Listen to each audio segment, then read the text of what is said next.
How has the Kingdom of Jordan survived a century of its monarchs trying to play both ends against the middle? It's an American ally and at peace with Israel and cooperates closely with both on security issues. Yet in public, it is a strident foe of the Jewish state, critical of the United States, and an apologist for the Palestinian cause. In private, it knows it can't survive without American and Israeli help, and that a government led by its half-British and American-educated king must strive not to offend the majority of its population, that is Palestinian Arab, lest it fall prey to Islamist forces that seek to subvert it. Today, on Think Twice, we take a deep dive into the question of whether King Abdullah and his Hashemite regime can go on preserving a cold peace with Israel with Aaron Magid, author of the new book, The Most American King, Abdullah of Jordan.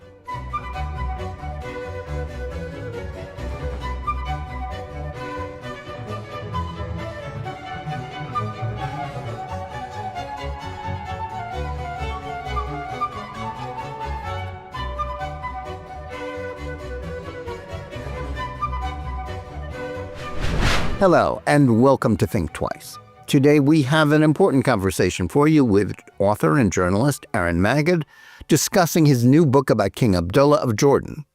But before we start today's program, I want to remind you, as always, that in addition to Think Twice, there is a Jonathan Tobin Daily podcast, where I share more news and analysis with you about the most significant issues we're facing today. You can find The Daily Show under Jonathan Tobin Daily on the JNS channel, wherever you get your podcasts. And now to today's program. If the preservation of Jordan as a moderate Arab state not aligned with Iran and willing to cooperate with the United States and Israel on security issues is in the interests of both of those nations, how much does it matter that Jordan's monarch and his wife often say and do things to offend Americans and Israelis? The answer from those in the know about the relationship with Oman is that we shouldn't be distracted from the vital role the Desert Kingdom plays as a buffer against Iran and Islamist terror groups that hate America, as well as wishing to destroy the Jewish state and topple King Abdullah. The king has spent the last 27 years since he succeeded his father, King Hussein, trying to balance the need to mollify the majority of his subjects who call themselves Palestinians, while still staying close to the United States and Israel, without whose assistance his regime would certainly fall. How does Abdullah manage to hang on in Jordan, and how viable is his regime in the long run? More to the point, can it long survive as a half-Palestinian nation whose people hate Israel, but whose government relies on the Jewish state to stay in power? To discuss all this, we're pleased to have with us today a journalist who spent years in Jordan and who has now written a new biography of the king. Aaron Magid is former Amman-based journalist. His writing has appeared in Foreign Affairs, Foreign Policy, AL Monitor, The Atlantic Council, France 24, Al Jazeera, and the Middle East Institute. He hosts the podcast on Jordan. And he is the author of the new book, The Most American King, Abdullah of Jordan. Aaron Magid, welcome to Think Twice. Thank you very much for having me. Well, Aaron, thanks so much for taking the time to join us today. I want to start by asking, who exactly is King Abdullah, the book your dubs as the most American king? How does he differ from his father, King Hussein, and how has that affected Jordan's relationships with Israel and the United States? Sure. So you asked a few great questions. In terms of who King Abdullah is, he came into power in 1999 and has been Jordan's king ever since. He's actually now the longest serving Arab leader in the entire region. So many of his counterparts, whether Saddam Hussein, Yasser Arafat, Bashar al-Assad, who were in power at the early period that he started, were ousted or died. So he really has a lot of longevity. In terms of why I chose the title, The Most American King, it really speaks to his unique, both personal and political relationship with the United States. So personally, he went to middle school and high school in Massachusetts. He went to Deerfield Academy. He was on the wrestling team. And he went by Ab, not Abdullah, because he wanted to fit in with other guys. In fact, when his dad wanted him to take Arabic lessons, he would occasionally hide in the closet because he just wanted a more traditional American experience. Afterwards, can I ask about that? You mentioned this at various times in the book. he's clearly, his mother was English. He also went to Sandhurst, the British version of West Point. Is he really more comfortable in English than in Arabic? So when he came into power in 1999, he definitely spoke better English than Arabic, especially just because he'd spent so much time in the West. As I mentioned, middle school and high school, then in the military. Afterwards, he studied at Georgetown University. He so much enjoyed that experience. He sent his own children to the prestigious Jesuit college. He trained with U.S. military in Kentucky. He was actually on a Star Trek episode in California before he became king. His honeymoon wasn't in Petra or Wadi Has that Rum. in common with Stacey Abrams, the would-be governor of Georgia? Yeah.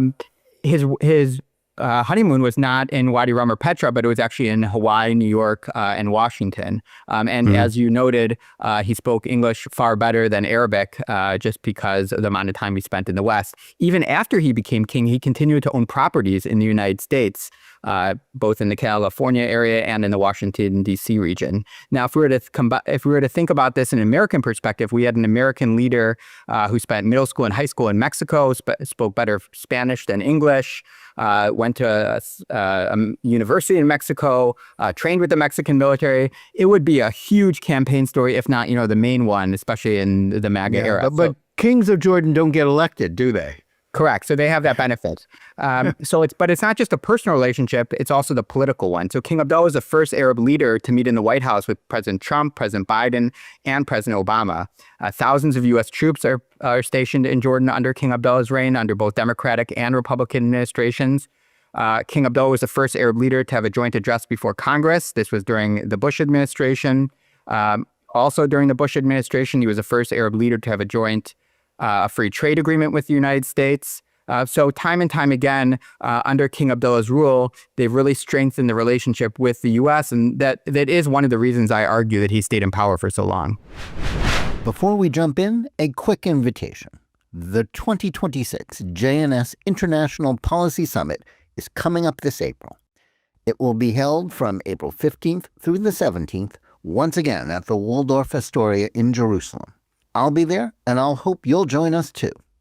You can visit jns-summit.org to register and see the speaker lineup. It's an exceptional group and well worth your time. I'll look forward to meeting you in Jerusalem this April.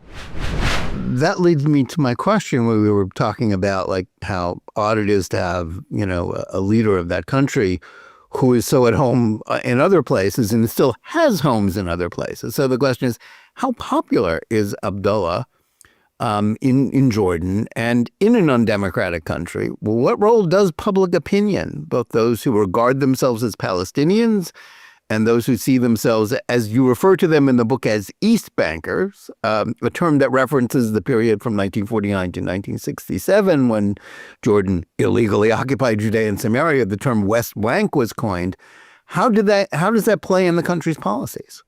So it's a great question in terms of how popular he is, and nobody can definitively answer that just because the polling on that issue is prohibited in the country. You can't do polling and say, whether you like King Abdullah's policies on the economy or foreign policy or just in general favorability at all. Think about how often those polls are in the United States about President Biden or President Trump. So in King Abdullah's case, we don't know.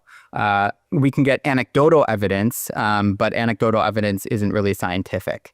In terms of the anecdotal evidence, people speak of King Hussein a bit more positively overall than King Abdullah, though that's unclear if that's just kind of looking back at the past in a really favorable light versus the challenges that existed at that time under King Hussein, because he also faced severe ones.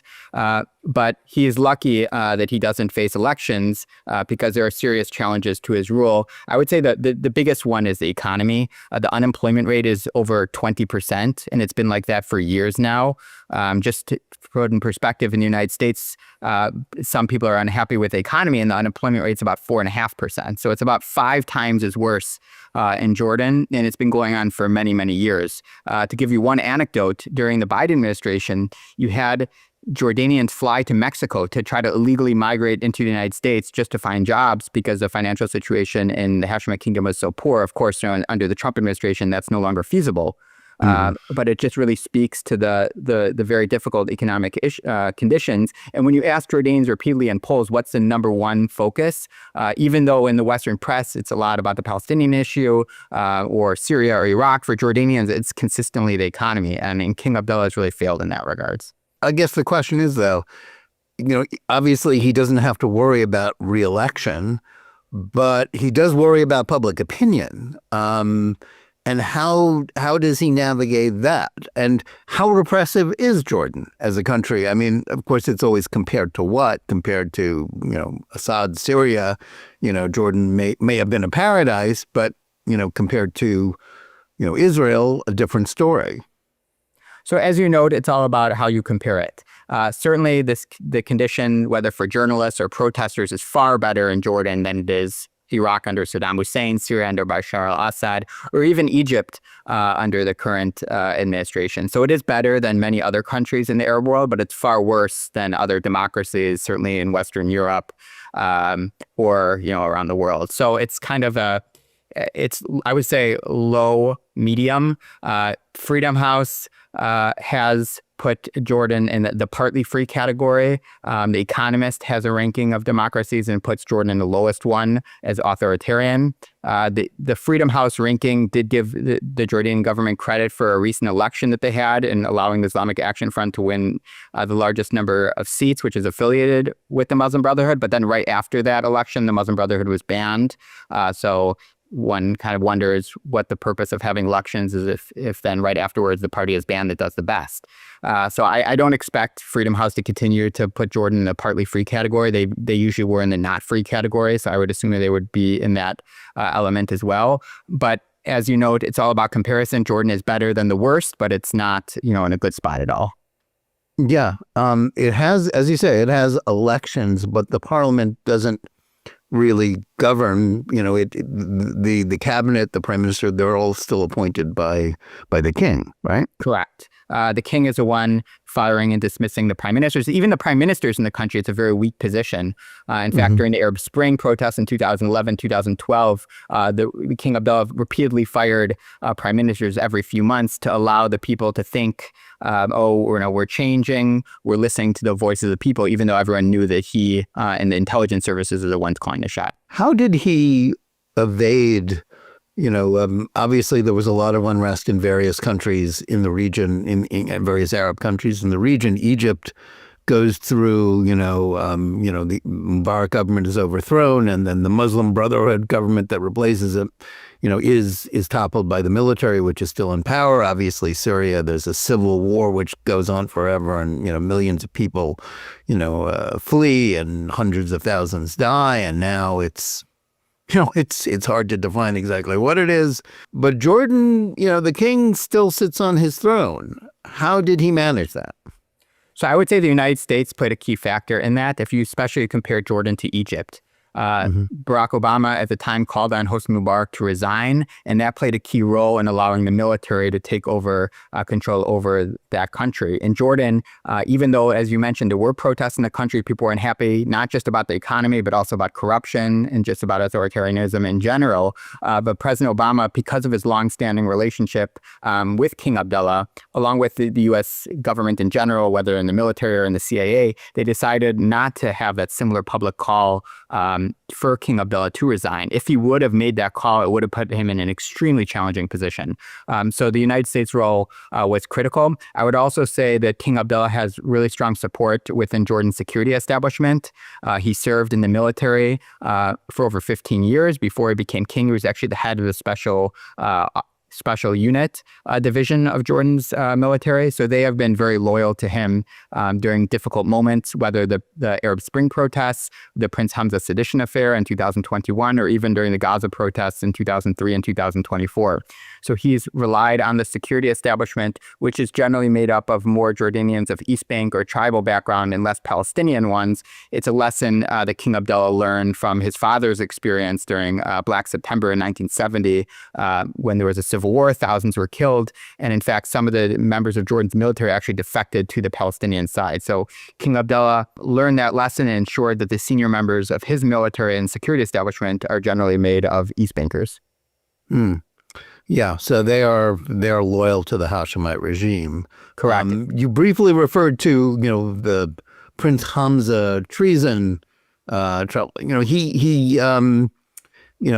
not quite the Hashemite royal family is not quite as large or as rich as the Saudi royal family, but he's faced some trouble from some of his relatives, his uncle and others. He supplanted his uncle as crown prince.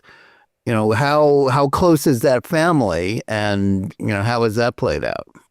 So they're certainly not as wealthy as the Saudi royal family. King Abdullah and Queen Rania do have a relatively sizable amount of money. There have been various leaks in the past few years that show, extremely wealthy homes, not only in the United States, but also in the United Kingdom, hundreds of millions of dollars in Swiss bank accounts. So they're definitely not poor. Well, we know where the Saudis got their money because they're sitting on a lot of oil. Where does Abdullah, where does the royal family of Jordan get their money? So that's a challenging question. Of course, we're not going to have an official answer to that. The Jordanian government would say that King Abdullah inherited money from his father, and there was nothing nefarious, and he just invested it well, and his money has blossomed. And they would say that compared to other rulers in the region, he certainly doesn't have the most money or even anywhere close. Some Jordanian activists would say that there's been some corruption involved, but they often don't have significant proof for that. Of course, Jordan's generally not a transparent society in general when dealing with the royal court or sensitive economic agreements. During the early 2000s, one of the ways that King Abdullah really changed the policies from his father is his father had basically a state-run economy. In Jordan, under King Abdullah's rule, during the beginning, he liberalized the economy, sold off a lot of these state-owned enterprises. Some activists have accused the Jordanian government during that time of corruption, of kind of using that money not for the people, but for themselves. But unfortunately, there isn't really much proof in either direction. Yeah, that was true in Israel, where the government, there was sort of the old socialist model was still in effect, and then in the 1990s and 2000s, Israel's economy was opened up and it became a more free market economy, and it just thrived. Obviously, Abdullah wanted to do the same thing, but it didn't work there, did it? So he did have temporary success. So he came into power. Unemployment was also in a really bad situation. It was about 25% in 1999, and he got it down to 12 to 13% in 2008. And he got a lot of credit by the IMF and the World Bank for his liberalization program and lowering the national debt, lowering the unemployment rate. But unfortunately, after 2008, in the worldwide recession, Jordan's economy really got hit off track, and then just a series of crises, whether it was the Syrian refugee crisis in 2011, the Arab Spring protests, you had a gas crisis with Egypt, there were ISIS attacks, and that put Jordan in a very difficult position. Then you had ISIS and the impact of that and the decline in tourism, and then you had COVID. And so the unemployment rate just went up and up and up, and now it's over 20%, and it's been like that since for quite a few years right now. And King Abdullah really doesn't have a great solution to that. What is the basis of Jordan's economy? What are their major industries? So tourism is a significant industry for them. They have a textile industry. They have some sort of finance industry, but none of these are huge moneymakers. They don't really have much of a high-tech sector. Some Jordanian economists complain about red tape. And a lot of Jordanians, when they want to make money, they actually go to the Gulf region, whether to the UAE or to Saudi Arabia, to be more successful. But Jordan's economy is really one of his weakest elements of king. I would say his strengths are providing security and stability to his country, especially considering almost every country surrounding Jordan has dealt with, massive wars, refugee crisis, whether Iraq, Syria, the Palestinian situation, on and on and on. But King Abdullah has provided security and quiet for his country, where it's not just that refugees don't leave this country, but they're actually actively coming into Jordan, whether after the 2003 Iraq war or the 2011 Syrian conflict, or the Palestinians before that, because Jordan is a bastion of stability.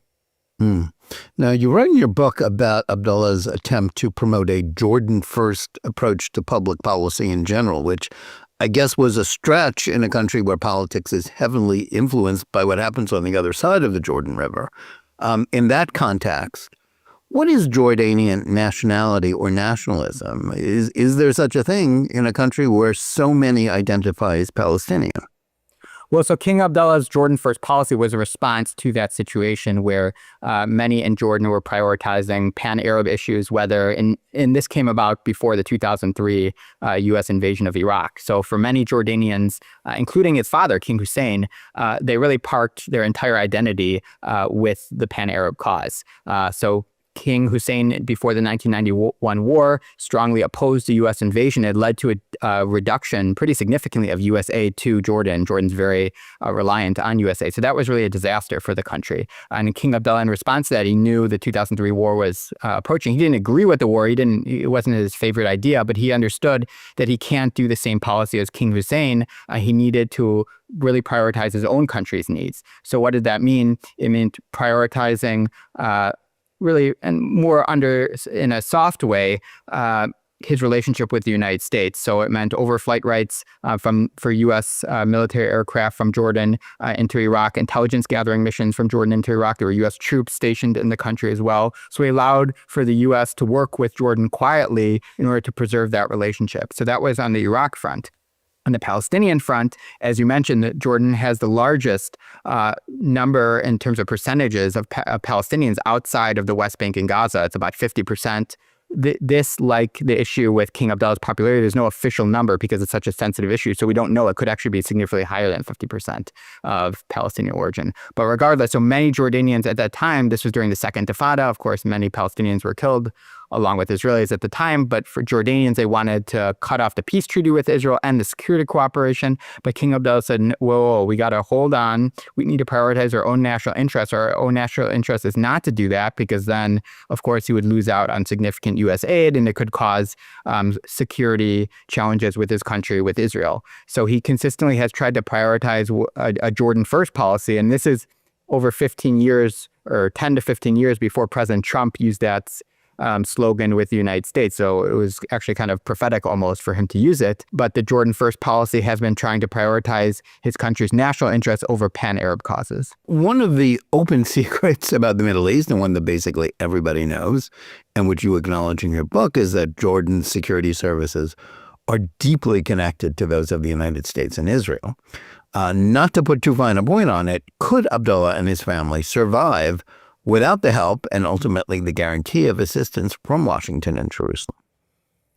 It's a good question, and one that you can't definitively prove either way. But it's without a doubt he's benefited in a very dramatic way, especially from the partnership with the United States. It's not just the training that they get. I spoke with a Jordanian intelligence officer, and he said, he was in Langley multiple times in Virginia at CIA headquarters getting training from the U.S. intel, and he's speaking with us on the record because the cooperation is really so strong. Now, one example of the cooperation between the Jordanian intelligence and the CIA was after 9/11, the United States was transferring to Jordan non-Jordanian detainees for interrogations because they could be interrogated more freely than that was one of the so-called black sites, right? In the black site. And then after they were there for a while, according to Human Rights Watch, they were transferred to Guantanamo Bay.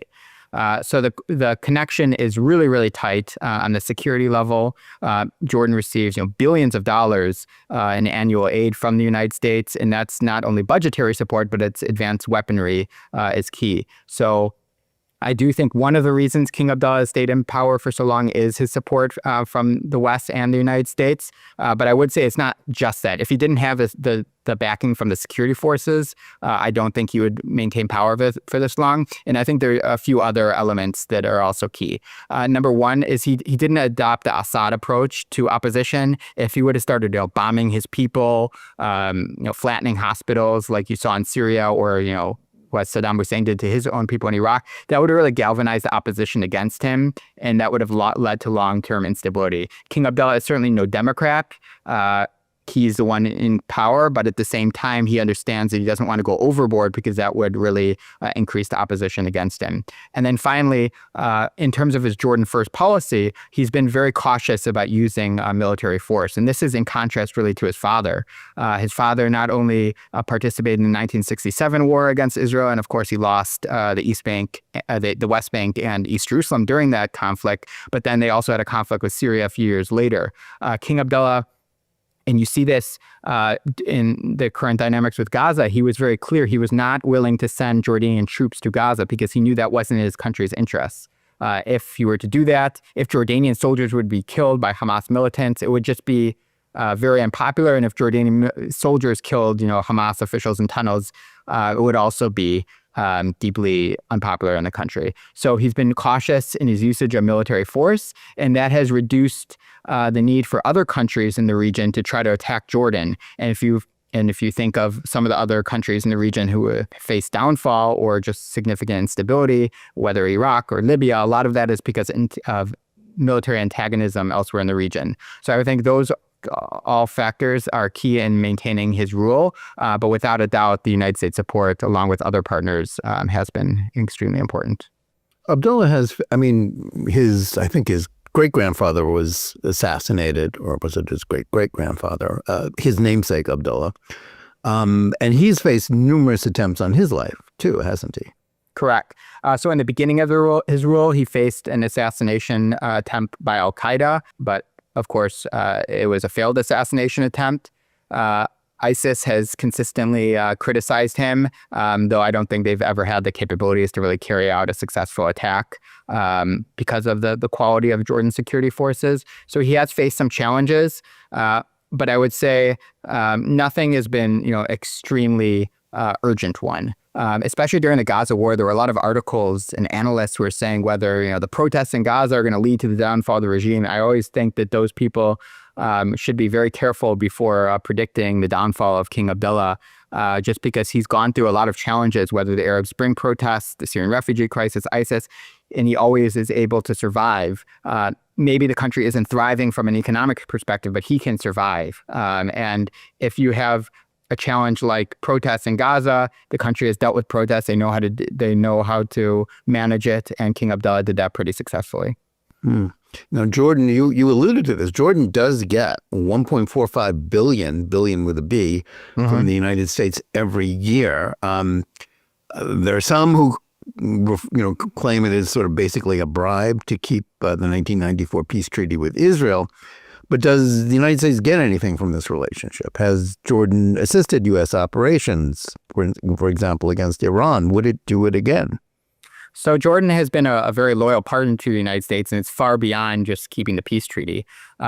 If you look from 2023 to 2025 during the Gaza war, on 3 separate occasions, Jordan's military shot down Iranian missiles and drones that were fired from Iran over Hashemite Kingdom's airspace to Israel. It saved countless Israeli lives. And it was extremely important that they did it. And it's not only that they shot down these weapons, that they also allowed U.S. troops to be deployed in the country to also use the advanced American aircraft to shoot them down. So Jordan has time and time again been a very loyal partner to the United States. Another example would be after the 2011 Syrian war erupted, hundreds of thousands of Syrian refugees came into the country and stayed there. And of course, it was not in the U.S. interest or European interest for these refugees to go to the West, but they stayed in Jordan, which helped, certainly from a U.S. national security interests, have these refugees not in our country.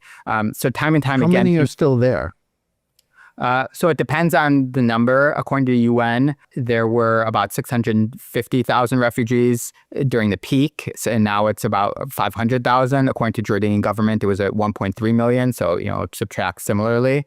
But there are, even though the war has ended, a very significant number of Syrian refugees, hundreds of thousands, have still remained in Jordan because either they don't want to return to Syria because of the economy, or they fear their security, or they just become very comfortable in the country. But Jordan has consistently opened up its doors to the Syrian population. Now, we've touched on this before, but how stable is his regime? And what are the main threats to the Hashemite monarchy? Is it the Palestinians?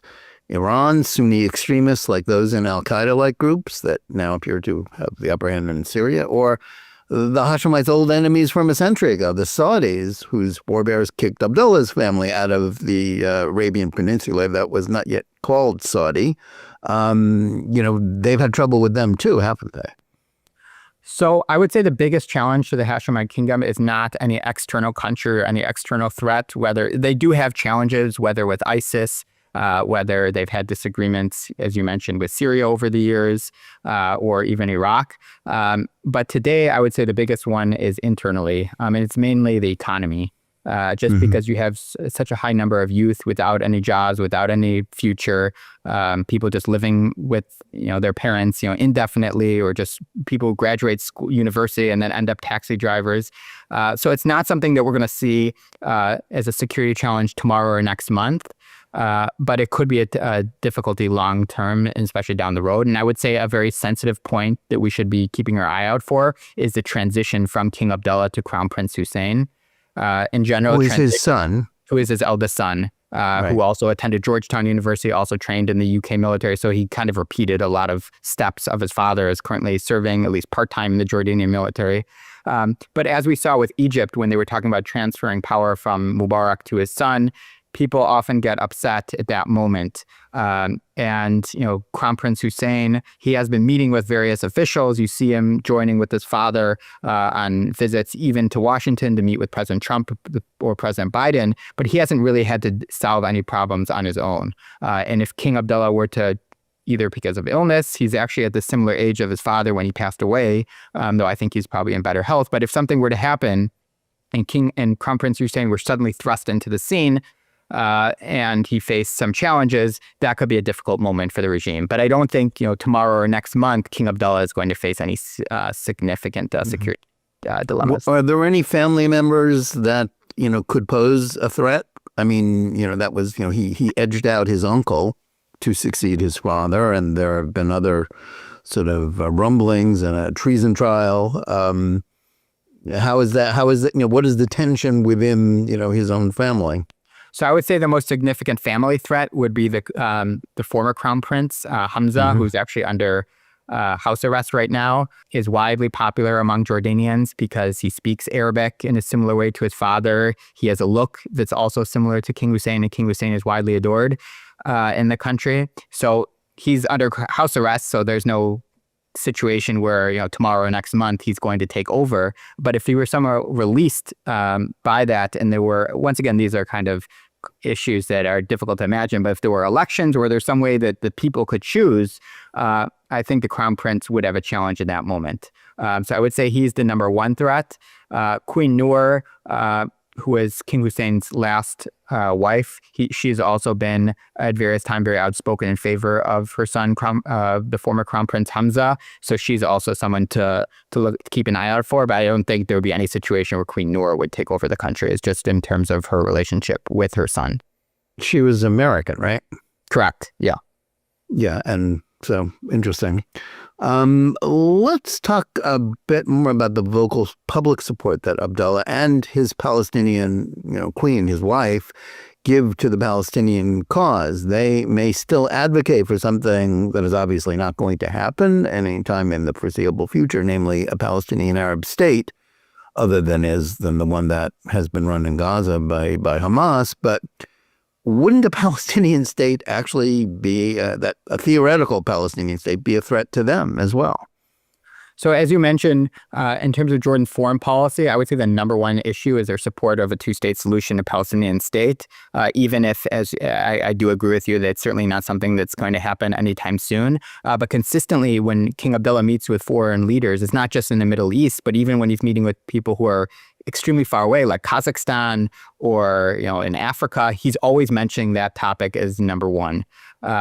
It's unclear whether it's number one because that's the most important issue that he believes in personally, or it's because he thinks that that's what his population wants. And as we noted, about 50% of the country is of Palestinian origin. And it might be a bit of both. But consistently, the Palestinian cause and a two-state solution is very important. But I would mention, many of the citizens are not pleased with the two-state solution because they would want, like a one-state solution of Hamas or just like, Palestinian statehood without Israel. And he doesn't adopt that path.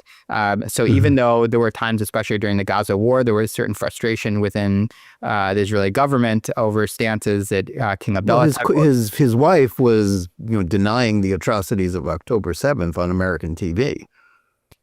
So as you mentioned, there was a lot of discontent with the royal family.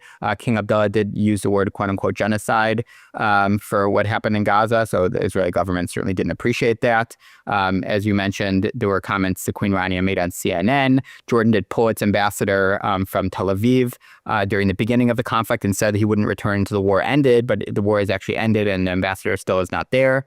They told the ambassador in Amman also to not return until the war ended. But the war has ended and there's no ambassador. There's a water for energy deal that was frozen and there's really no update about that. So Jordan did take certain steps against Israel during the war that the Israeli government didn't appreciate, partially due to its Palestinian population, but also I would think because King Abdullah genuinely did believe this. But I would say at the same time, there were many Jordanian activists who wanted the Jordanian government to do far more against Israel, and King Abdullah consistently refused that. So one example would be... The peace treaty, he has no intention of doing anything to the peace treaty, let alone the security cooperation, which obviously is a life and death issue for his regime. Correct. So the peace treaty was the number one issue that the activists wanted, and there were huge demonstrations in Amman and elsewhere in the country. Tens of thousands of people going out calling for the peace treaty to be canceled, and he refused to do it. There was also the $15 billion with the B gas accord that was signed between Israel and Jordan in the mid-2010s. This was during the Obama administration, and King Abdullah also has not done that. And then most significantly, as we discussed, 3 times Jordan shot down Iranian missiles and drones. This saved a huge amount of Israeli lives. If Jordan refused to do it and refused to allow U.S. troops to operate from their soil to shoot them down, it would have put Israel in a very, very difficult dilemma. And he did get some flack from his population. They were saying, why are you getting involved in this conflict? You can just do nothing. And, these missiles aren't really going to hit us. But he did take that very significant stand. I would say the main reason wasn't to, help Prime Minister Netanyahu. It's probably to shore up his ties with the United States. The argument that he made before his people is he's protecting his country's sovereignty and he can't allow various countries to use their airspace for nefarious purposes. But whatever the reason was, the result from an Israeli perspective was extremely beneficial. So I would think from the Israeli government or the Israeli population's viewpoint, whether they would prefer to have dozens or hundreds of lives saved versus some diplomatic criticism, they would have preferred that option. Yeah, well, the security cooperation works for both sides, for sure. Speaking of the tension with the Palestinian population in Jordan, I really can't do a show about Jordan without raising the issue of Alam Tamimi, who was the Palestinian terrorist whom Abdullah's government has refused to extradite to the United States to face charges of murdering American citizens. That refusal is defended as a matter of an existential threat to Abdullah's regime and that he would be put in danger if he defied Palestinian public opinion. Do you think that's true? I don't think it would be a huge threat to his survival. There would certainly be people who would be upset if they were to transfer it. But I would say the United States has not prioritized that issue. In terms of when President Trump, President Biden, going all the way back to President Obama, that's not their number 1, number 2, number 3. If it might be number 27 priority of the United States. If it were really the number 1 or number 2 priority of the United States, given how much the U.S. provides to Jordan financially and militarily, she would be extradited. But it's not. Yeah, that's probably quite true. I guess to drill down on the conflict with Israel, what was the reaction to October 7th and the horrors of that day in Jordan? As I said, the Queen actually denied the Hamas atrocities. Given that and Palestinian intransigence, is it possible for Jordan to go on indefinitely navigating between its dependence on America and Israel and the fact that its people simply don't want the peace to continue? So there was polling in Jordan about the October 7th attack, and there was approximately 2/3 of the population supported it. So just for your listeners to understand, the Jordanian public is extremely hawkish, pro-Palestinian on this issue. King Abdullah did condemn the October 7th attacks. But it's also important for people to keep in perspective. If King Abdullah were to not be in power, there's no AIPAC alternative. The alternative is the Muslim Brotherhood. The Muslim Brotherhood won the most seats in the 2024 election, and there was a lot of pressure against them in gerrymandering. So it probably even wasn't a free and fair election, but they still won the most seats. So if King Abdullah were to not be in power, and you can see 2/3 of the population is supporting October 7th attacks, it puts in a really dire strait the future of a Jordanian-Israeli peace treaty. So that's kind of the reality that we have in Jordan. And that's why the Israeli security establishment has consistently supported King Abdullah's rule, because they know the alternatives would be very terrible from their perspectives. Yeah, it's kind of like the same situation with Egypt, where, again, you say there's the only alternative to the current regime, which is even more brutal than, the Abdullah, monarchy and the Hashemite monarchy in Jordan. The only alternative to them is the Muslim Brotherhood. So it's obviously, General Sisi is preferable, just as King Abdullah is preferable. Correct. Consistently in elections, the Muslim Brotherhood does very well. They're the most organized opposition party. You have to remember that the Jordanian population is very religious, so they sympathize with the Muslim Brotherhood, not just in terms of the Palestinian issue, but the Muslim Brotherhood philosophy in general is very anti-United States. They've consistently criticized the U.S. Jordanian security agreements between the countries. So if King Abdullah were in power, it would be a really bad situation also for U.S. Jordanian ties. Yeah. So, I guess that's just basically the dilemma. What was it like working as a reporter, as an American, as well as someone who is Jewish, in Amman for a few years? So I definitely benefited as an American. I wrote articles that were criticizing not only the Jordanian government, but I've also criticized and let me clarify. I've criticized and praised the royal family, but unfortunately, in authoritarian societies, if they hear any criticism, they automatically view that as someone who's totally against. Well, actually, American politicians are kind of like that too. But maybe, but they just can't do the same things to you that dictatorial regimes. Correct, but just to give you an example, the book is not allowed to be sold in Jordan. There's no bookstores that are selling this book. It's not because there's 7 other biographies about King Abdullah, but no, they don't want any nuanced perspective on the leader. And it's not really all that critical. You're not deeply, you're pretty straightforward about him. Correct, but anything that doesn't completely praise their side is viewed as heretical. So going back to being an American. So by writing this, I guess before, I'd like to hear more about, sort of what your life was like there, but by writing this, have you kind of burned your bridges there? It's a good question. So I continue writing about the country and various. I actually had an article in the response and today about Jordan, but I wouldn't go to the Hashemite Kingdom by myself right now, just because I would be concerned about my security. I do feel eventually I can return. I've been there many times. I used to live there, as I mentioned, but I would only go back if I were part of an organization connected to the United States. I don't think there's not be a situation where Jordan would detain me, indefinitely, not because I'm of importance, just because I'm an American citizen, and that would just do really bad PR to the country. And then Congress would get involved, and then people are saying, why are we going to give them $1.5 billion if they're a U.S. citizen? So I think the fact that I was American gave me a lot of privileges that Jordanian or an Arab journalist didn't have in the country, because they couldn't write about some of these sensitive issues because they would end up in jail and they don't have the American passport to get you out. Because I had the American passport, I did run into problems with the Jordanian government. They stopped answering emails, no interviews. They would prevent me from going to Syrian refugee camps by the end. So, it made it very difficult to write stories. But I never had to fear I was going to be jailed for weeks or months or tortured. That just can't happen in the country because of the importance of the U.S.-Jordan security relationship. Well, obviously, American Jews do visit Jordan, largely to go to Petra, but there are no Jews in Jordan. Correct.